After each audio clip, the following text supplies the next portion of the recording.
ఒక పిల్లవాడు నాకు 100 మార్కులు కావాలి 100 మార్కులు కావాలి 100 మార్కులు కావాలి అనుకుంటున్నాడు, ఏమీ చదవట్లా. అదేంటంటే ఎవరు చెప్పారట సంకల్ప బలం బాగుంటే అంత జరుగుతుందని చెప్పి. వాడేంటి నాకు 100 మార్కులు కావాలి అంతే, ఇంకేం లేదు. వాడు సంకల్ప బలం బాగుంటే అంతా అదే నెరవేరుతుందని ఎవడో చెప్పాడు.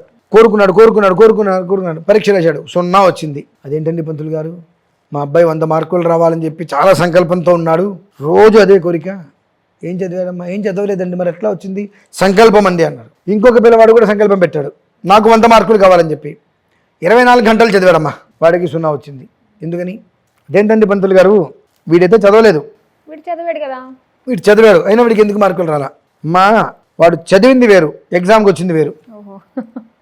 ఏదైతే ఎగ్జామ్లో మార్కులు రావాలని అది కాకుండా వేరే ఏదో చదువుకొని ఇందులోకి వచ్చాడు, దానికి ఎట్లా అంటే ఏంటంటే ఏది ఎప్పుడు ఎలా నిర్వర్తించాలి అని చెప్పబడి ఉంటుందో దాన్ని ఎలా నిర్వర్తిస్తే దాని యొక్క ప్రభావం మన మీద చాలా బాగా పడుతుందండి.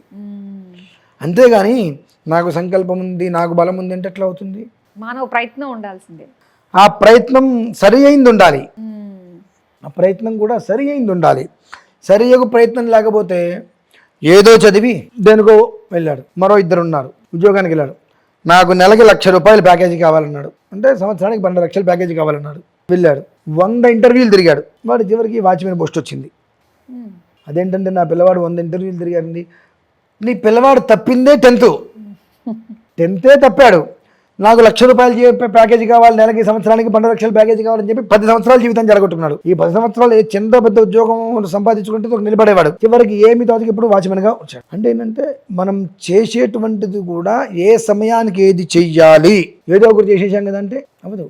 1 గంట 12:30 1 గంటకి భోజనం చేస్తే ఆరోగ్యం, 3ంటికి భోజనం చేస్తే 2:30కి అన్నం తింటా అంటే అనారోగ్యం మనమే కొనుక్కొని తెచ్చుకున్నట్టు.